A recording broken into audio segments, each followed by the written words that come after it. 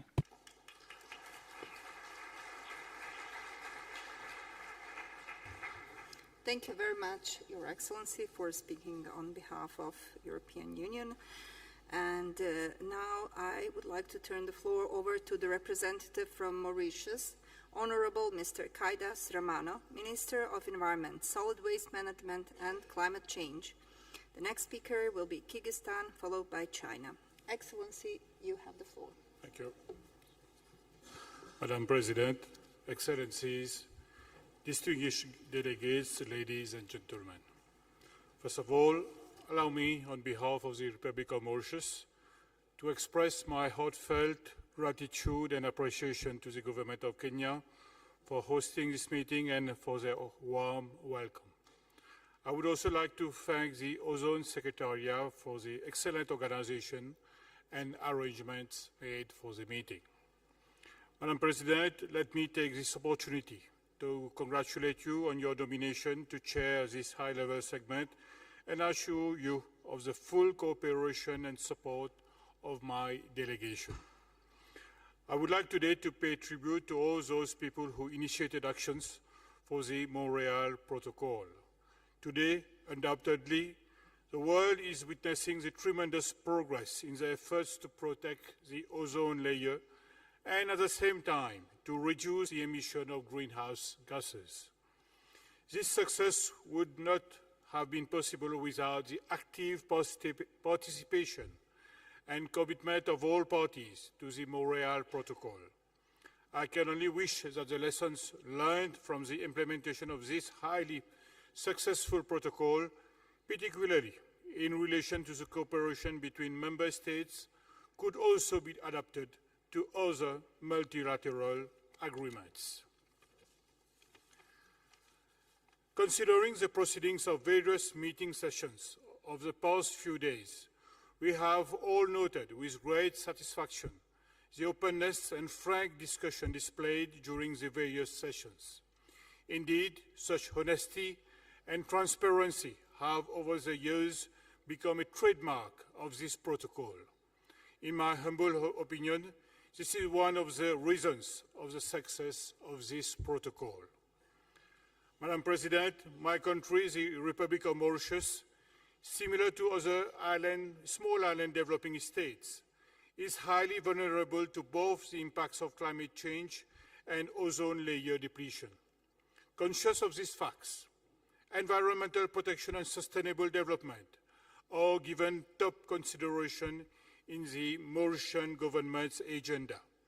In this line, Mauritius adhered to the Montreal Protocol in 1992 and has been actively engaged in implementing its provisions.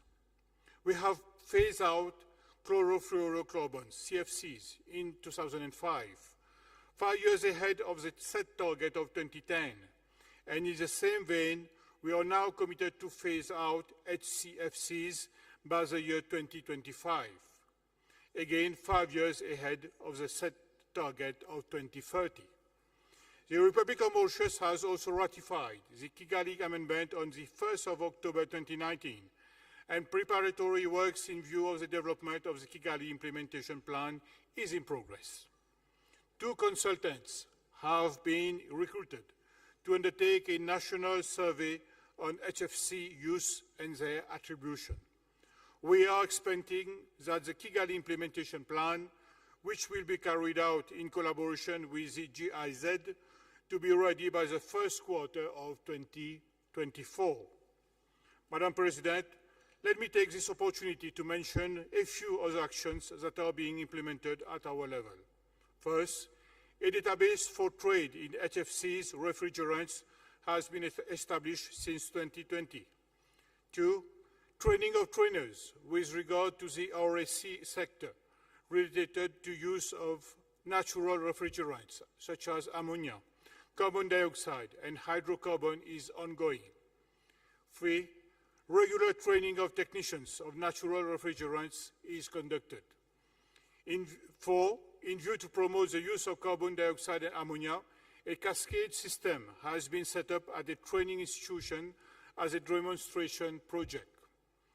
5, sensitization campaigns for different stakeholders, such as importers, technicians, users of refrigerants, the public, amongst others, are regularly being carried out.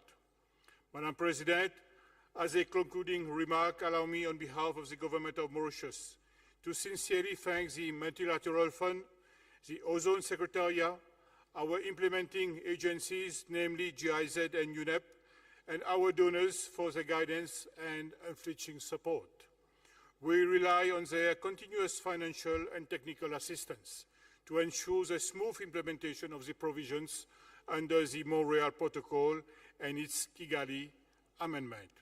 With these words, Madam President and ladies and gentlemen, I thank you for your attention.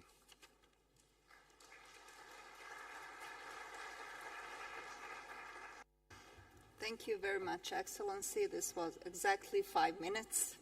Very much appreciated. And now I would like to turn the floor over to the representative from Kyrgyzstan, Ms. Asel Raimkulova, Deputy Minister of Natural Resources, Ecology and Technical Supervision.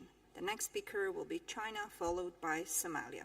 Madame Raimkulova, you have the floor. Спасибо большое.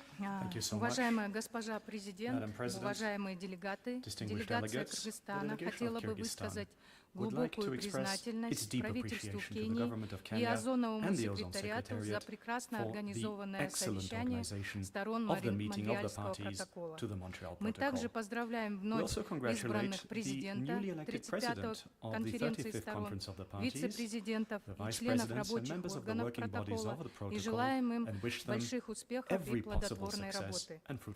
Кыргызская республика с момента ратификации Монреальского протокола в 2000 году за прошедшее время прошла большой путь от определения секторов потребления ОРВ и заинтересованных сторон до полного вывода всех видов озоноразрушающих веществ из всех секторов экономики. Правительство за 20 лет последовательно приняло 3 государственные программы по выводу ОРВ и четко контролировало их исполнение, что дало возможность досрочно, на 10 лет раньше графика протокола, достичь нулевое потребление ГФФУ 1 января 2020 года.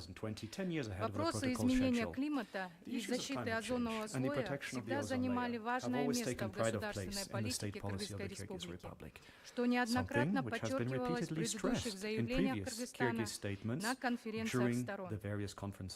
Кыргызская Республика входит в список самых уязвимых стран к изменению климата, влияющего на состояние горных ледников, водных ресурсов, сельское хозяйство, биоразнообразие, увеличение роста стихийных бедствий.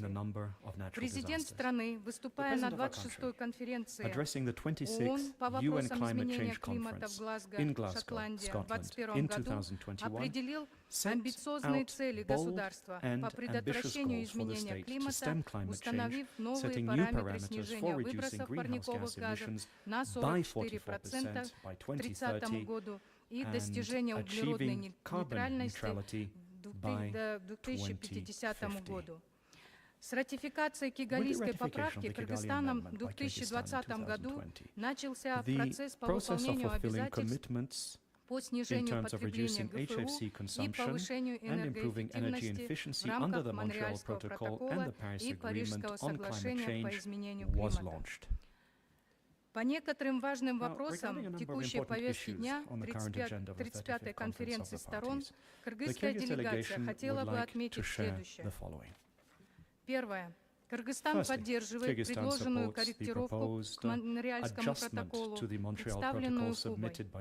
Мы видим реальные проблемы в экономиках стран из-за последствий COVID-19 и их воздействия на определение базовой линии потребления ГФУ развивающихся стран, искусственное снижение которое оказывает влияние на размер финансирования будущих проектов со стороны многостороннего фонда.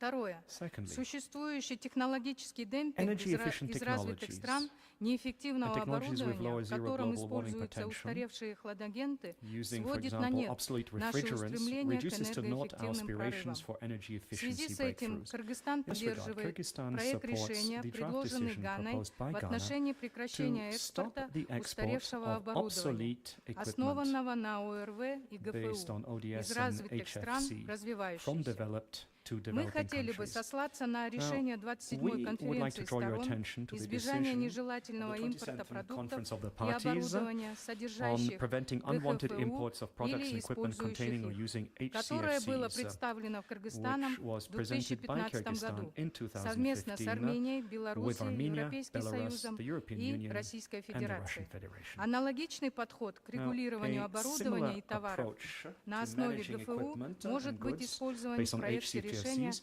предложенной Ганой.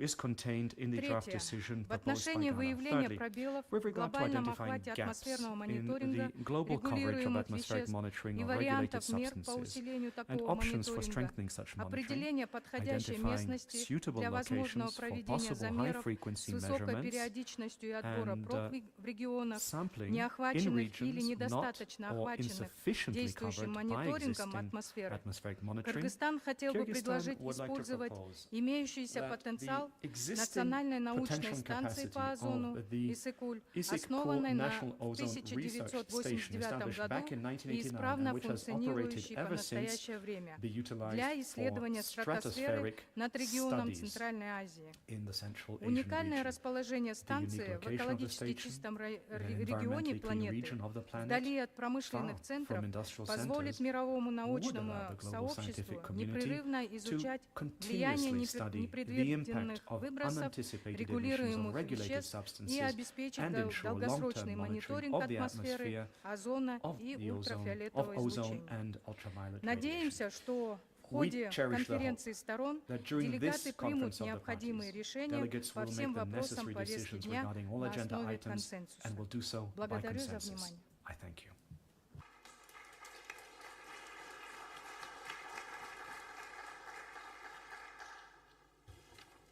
Thank you very much, Madame. And now I would like to turn the floor over to the representative from China, Ms. Guomei Zhu, Director General, Department of International Cooperation, Ministry of Ecology and Environment. The next speaker will be Somalia, followed by Egypt. Madame, you have the floor.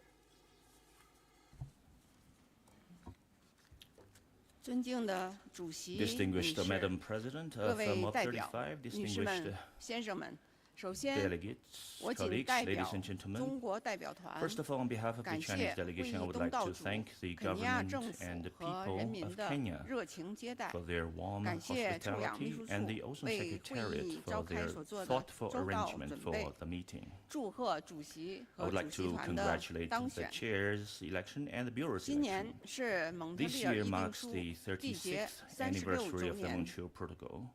Over the past 36 years, parties have worked together to fulfill their obligations of phasing out controlled substances. Over 99% of ODS have been phased out globally, meeting our compliance targets on schedule. The ozone layer is recovering as expected, which not just helps mitigate climate change, but also sets a successful example of international solidarity in addressing global environmental issues. We firmly believe that the success of the protocol lies in the mutual trust and the concerted efforts of all parties, resulting from our hard work and the collective wisdom of the ozone family. The valuable experience of success will provide important guidance to our future implementation process and will serve as a paradigm for the international community to follow when jointly tackling other global challenges, including climate change. As a responsible developing country, China attaches great importance to ecology and environment protection and earnestly fulfills its obligations under international environment conventions. Since accession to the protocol, China has overcome numerous difficulties such as industrial transformation, technological challenges, and reemployment of the workforce. We have taken active measures to phase out controlled substances, vigorously promoted the green and low-carbon alternative technologies, and made great efforts and sacrifices. A total of 628,000 tons of ODS have been phased out in production and consumption, accounting for more than half of the total phase-out volume in developing countries. Relevant studies show that during 3 decades, from 1991 to 2020, when China carried out its ODS phase-out, around 26 billion tons of CO2 equivalent greenhouse gas emission was avoided. Ladies and gentlemen, we are now at a critical stage in implementing the protocol. Developing countries are faced with daunting challenges, and new tasks also require joint efforts from all parties. The success of the protocol has proved that only when all parties work together can challenges be truly addressed. Together with the international community, China will resolutely uphold and practice true multilateralism, uphold the principle of common but differentiated responsibility, and the principle of consensus, actively join and contribute to play an important role in the global coordinated efforts to protect the ozone layer and address climate change, and make its due contributions to building a community of all life on Earth and to global sustainable development. Madam President, I believe that under your wise and able leadership and with the concerted efforts of all parties, this meeting will be a complete success. Thank you, Madam President. Thank you, all delegates.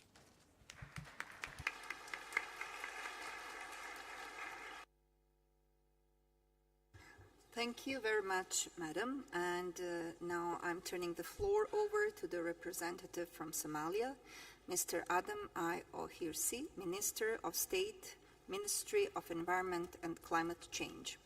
Next speaker will be Egypt, followed by Jordan. Sir, you have the floor.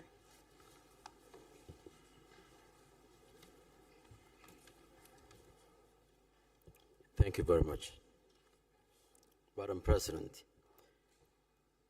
congratulations on your election as the president of this MOP.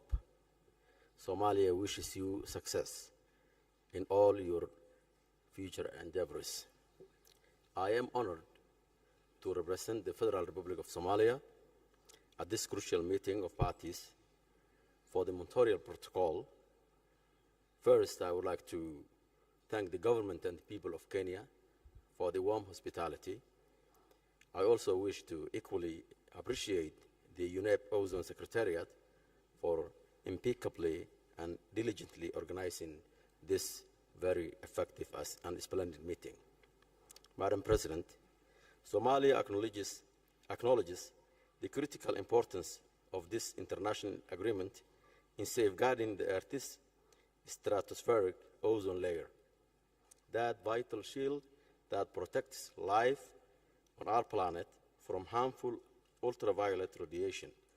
My country is acutely aware the serious environmental and health consequences associated with the depletion of the ozone layer. In that light, Somalia hereby proudly announces its ratification of the Kigali Amendment to the Montreal Protocol, becoming the 90th country to ratify this agreement to phase down HFC refrigerants.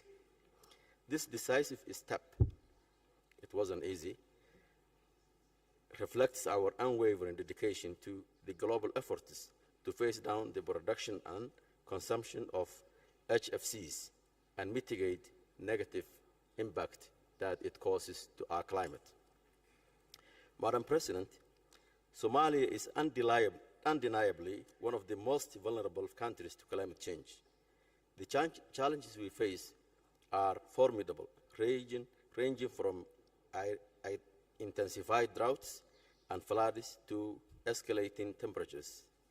These climatic shifts exacerbate existing vulnerabilities and jeopardize the livelihoods of our citizens. It's imperative, therefore, that in response to this, we take decisive, collective, I repeat, collective action to mitigate these efforts. Somalia is diligently implementing measures to ensure the responsible management and use of substances listed under the Montreal Protocol, we are actively engaged in capacity building initiatives, technology transfer programs, and knowledge sharing endeavors aimed at fortifying our national capacities to address challenges related to ozone depleting substances. In the pursuit of our shared goals, Somalia calls upon the international community to foster further partnerships, provide more technical and financial support, and facilitate the transfer of environmentally sound technologies. Only by collectively strengthening our resolve and resources, we can further accelerate the transition towards cleaner and more sustainable alternatives. Madam President, Excellencies, partners, and distinguished participants, in conclusion, Somalia reiterates its commitment to the Montreal Protocol and the Kigali Amendment. We stand ready to work hand in hand with our international partners towards a future where our shared goals of ozone layer preservation and climate resilience is achieved. I thank you for your time and attention.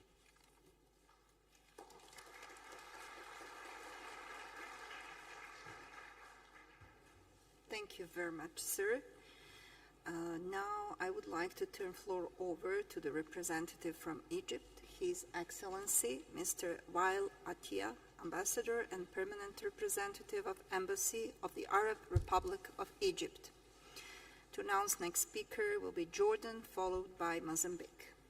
Your Excellency, you have the floor. Thank you. السيد الرئيس، السيدات والسادة، بداية أود أن أرحب بهذا الجمع الكريم من شركائنا في الحفاظ على البيئة وصحة الإنسان، ويسعدني أن أشارك معكم النجاح الذي تحقق للحفاظ على طبقة الأوزون خلال 36 عاماً مرت منذ التوقيع على بروتوكول مونتريال الذي يعد أول اتفاقية لحماية البيئة تحظى بموافقة ودعم دول العالم كافة، وتعد نموذجاً للنجاح الذي تحقق من خلال العمل الدولي المشترك نتمنى أن يحتذى به في سائر الاتفاقيات الأخرى لمواجهة التحدي الأكبر الذي يواجه البشرية وهو تغير المناخ. لقد شاركت مصر سائر دول العالم في وضع طبقة الأوزون على الطريق المؤدي للتعافي بحلول منتصف هذا القرن، حيث أولت اهتماما كبيرا بقضية الحفاظ على طبقة الأوزون منذ البداية، وكانت إحدى الدول المؤسسة لاتفاقية فيينا عام 1985 وبروتوكول مونتريال عام 1987، وتحت قيادة العالم الجليل الراحل الدكتور مصطفى طلبة المدير التنفيذي الأسبق لبرنامج الأمم المتحدة للبيئة والأب الروحي لبروتوكول مونتريال. كما شاركت مصر في تأسيس اللجنة التنفيذية لصندوق الأوزون متعدد الأطراف، وحظيت المشاركة المصرية بدعم وثيقة الدول الأطراف بالبروتوكول ليتم اختيار الدكتور عمر العريني لتولي مسؤولية إدارة الصندوق خلال السنوات العشر الأولى من عمره.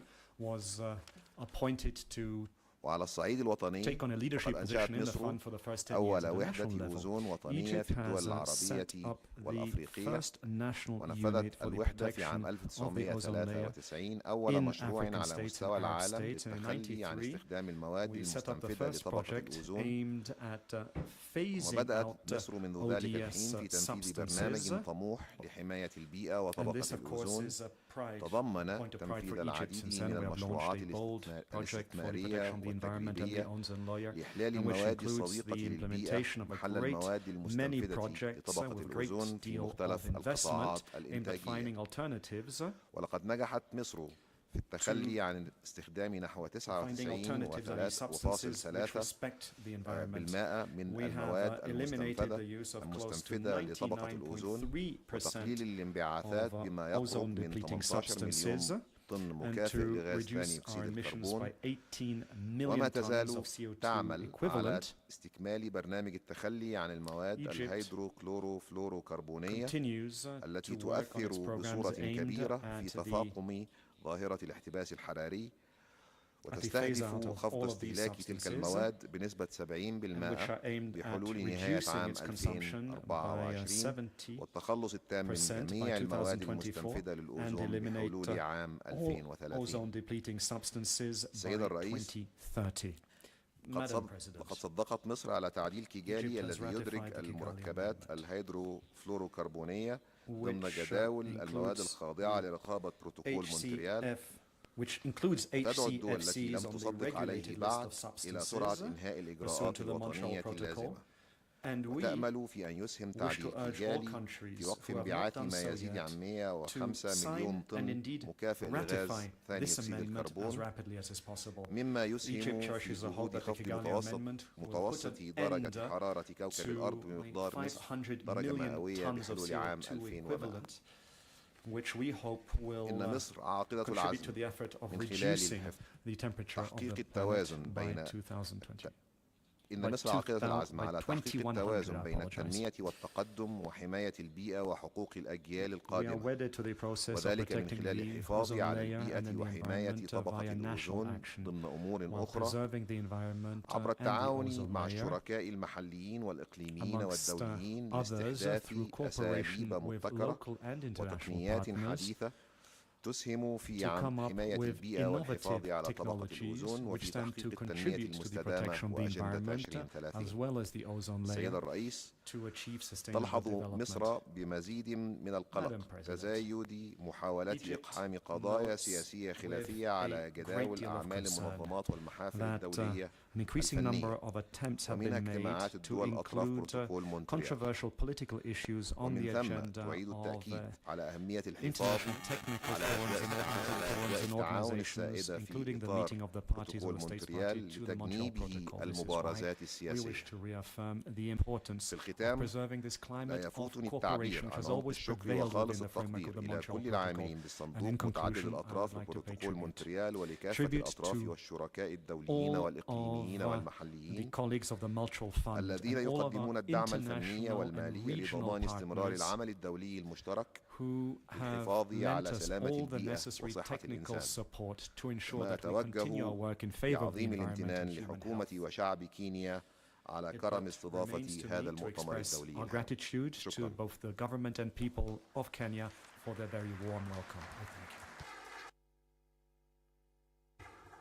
Thank you very much, Your Excellency, for your statement. Now I would like to turn the floor over to the representative from Jordan, His Excellency Mr. Firas Kauri, Ambassador and Permanent Representative of Embassy of the Hashemite Kingdom of Jordan. Next speaker will be Mozambique, followed by Cuba. Excellency, you have the floor. Thank you so much. السيد الرئيس، السيدة المديرة التنفيذية لبرنامج الأمم المتحدة للبيئة، السادة الرؤساء وأعضاء الوفود الموقرين، السيدة المديرة التنفيذية لأمانة الأوزون، أسعد الله أوقاتكم جميعا. بداية اسمحوا لي أن أتقدم بالشكر والتقدير لحكومة وشعب جمهورية كينيا الصديقة على استضافتهم لهذا الاجتماع وعلى حسن الاستقبال وكرم الضيافة. كما أود أن أتقدم إليكم سيد الرئيس بالتهنئة على انتخابكم رئيسا لهذا الاجتماع، والشكر موصول للمديرة التنفيذية لأمانة الأوزون والعاملين فيها على التحضير الممتاز والمميز لهذا الاجتماع.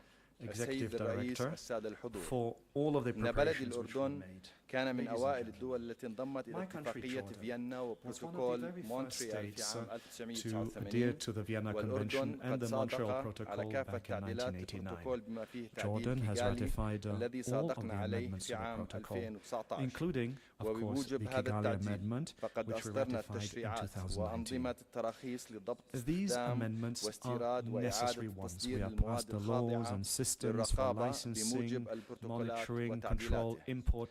كما إننا عاقدون العزم على تجميد استهلاكنا من المواد الهيدروفلوروكربونية بالعام 2024 والخفض التدريجي لها بموجب الجداول الزمنية التي اعتمدها تعديل كيغالي. لقد تم اعتماد الاستراتيجية الوطنية للتخلص التدريجي للمواد الهيدروفلوروكربونية في عام 2011 وتمكنا من التخلص من 75% من هذه المواد ضمن المرحلة الأولى والثانية من هذه الاستراتيجية، حيث تم التوقف عن استخدام هذه المواد في قطاع التكييف والتبريد التجاري والعزل بأنواعه المختلفة. وقد أخذنا في عين الاعتبار كفاءة الطاقة واستخدام البدائل المتاحة المناسبة، ويتم حاليا التحضير للمرحلة الثالثة من هذه الاستراتيجية لتقديمها إلى اللجنة التنفيذية في العام القادم للتخلص من 97.5% من هذه المواد بحلول عام 2030 وفقا للجداول الزمنية التي اعتمدها البروتوكول.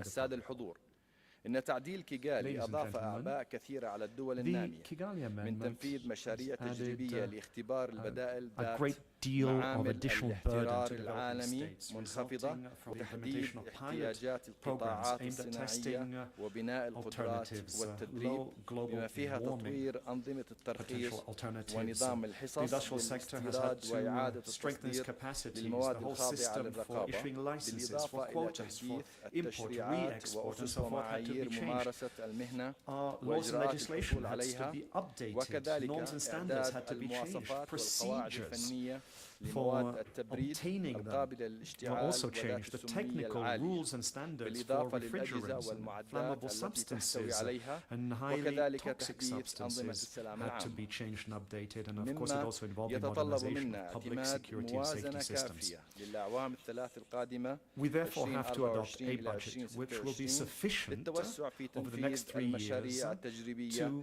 لكافة البدائل ولتشمل كافة الأقاليم بما فيها التوسع بتمويل مشاريع كفاءة الطاقة حتى تلبي احتياجات دول المادة الخامسة وتمكنها من الامتثال لتعديل كيغالي والتخلص التام من المواد الهيدروكلوروفلوروكربونية بحلول عام 2030، كما أن دعم وحدات الأوزون الوطنية سيمكنها من القيام بمسؤولياتها من تنفيذ وإنفاذ التشريعات والعمل على استدامة المشاريع ونشر المعلومات العلمية وتعزيز التشاركية ونشر الوعي والثقافة في أهمية المحافظة على طبقة الأوزون وحماية المناخ من خلال احتفالاتنا السنوية بيوم الأوزون العالمي التي يشارك فيها كافة شرائح المجتمع والتي يتم من خلالها عقد ورش العمل والمؤتمرات واستخدام كافة وسائل الإعلام وتنفيذ العديد من النشاطات. السيد الرئيس، السادة الحضور، إن حماية طبقة الأوزون والمناخ في الأردن تلقى كل الاهتمام من القيادة والحكومة ومتخذي القرار وكافة شرائح المجتمع، وإننا حريصون على تعزيز التشاركية مع كافة المنظمات الدولية والإقليمية ومؤسسات المجتمع المدني والعمل بروح الفريق العمل الواحد. في الختام، شكرا جزيلا لكم سيد الرئيس على إدارتكم الفاعلة، والشكر الموصول لأمانة الأوزون واللجنة التنفيذية ولجنة التنفيذ وسكرتارية صندوق مونتريال والوكالات المنفذة والدول التي أوفت بالتزاماتها المالية وفقا لمساهماتها في صندوق المتعدد الأطراف، مع تمنياتي لكم جميعا بالتوفيق.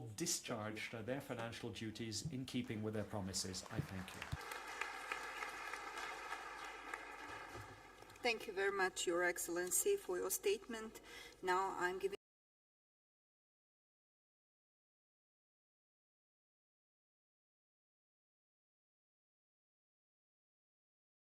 next speakers will be Cuba, followed by Costa Rica. Excellency, you have the floor. Thank you, Madam. Your Excellency, Madam Chair, all the protocol observed. Allow me, on behalf of the government of Mozambique, to congratulate you, Chair Madam, on the noble mission of sharing the work of the 35th meeting of the state parties to the Montreal Protocol on ozone depleting chemicals. Mozambique would like to share its experience in solving the environmental problems that plague the planet. There is huge expectation in many nations of positives outcome of this meeting. Mozambique thinks that this is appropriate forum for sharing experiences, discussing and recommending measures aimed of mitigating the problems of the emission of chemical that plague the ozone layer, as well as greenhouse gases used in the environmental sectors of economic activities in this matter, and it has made huge progress.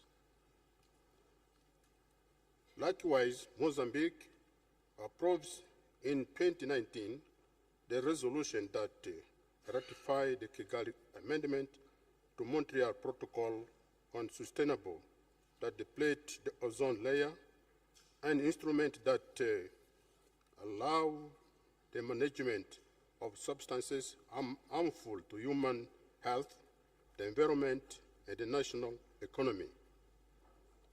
Within the framework of the Vienna Convention for the protection and ozone layer, Mozambique has been taking measures toward eliminating the production, export, import, trade of equipment and chemical substances harmful to public health, industry, and the environmental usage in the refrigeration and air conditioning in various sectors.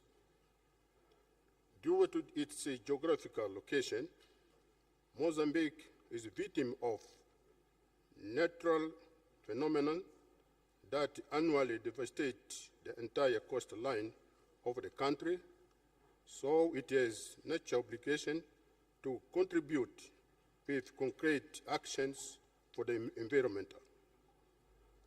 Madam Chair, ladies and gentlemen, today we have the challenge of moving from words to concrete actions such as environment training, technical assistance, financing of environmental projects, transfer of knowledge and technology to the developing countries.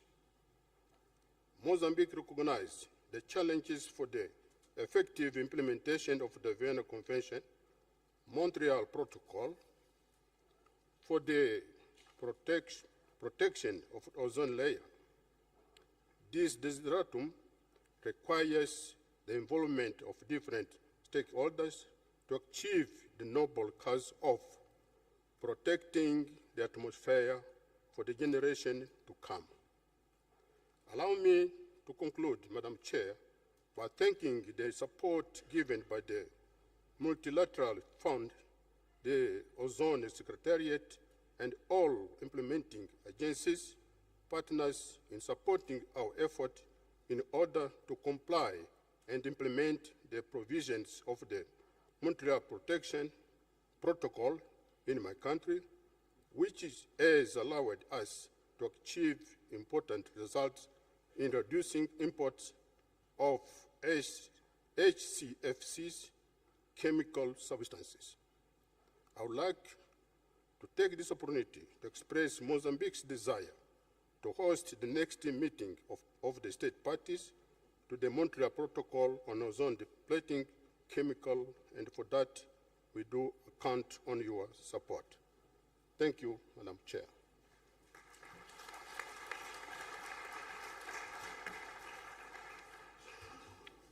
Thank you very much, Your Excellency, for your statement. Now I would like to invite to the floor representative from Cuba, His Excellency Mr. Juan Manuel Rodriguez Vasquez, Ambassador of the Republic of Cuba. Next speaker will be Costa Rica, followed by Cambodia. Excellency, you have the floor. Thank you. Gracias. Excelentísima señora Inger Anderson, Directora Ejecutiva del Executive Director of UNEP, señora Megumi Seki Nakamura, Secretaria Ejecutiva Executive Secretary de la Secretaría de of the Montreal del Protocol Protocolo de Montreal. and the Ozone Secretariat, Señora Presidenta, estimados colegas e dear colleagues invitados, and presidents, agradecemos a la President, presidencia we would like de to la thank the República de Presidency Kenia of the Republic por of Kenya brindar su bello y for diverso hosting país this como important sede event para la in this realización de beautiful este and importante diverse evento. country. Agradecemos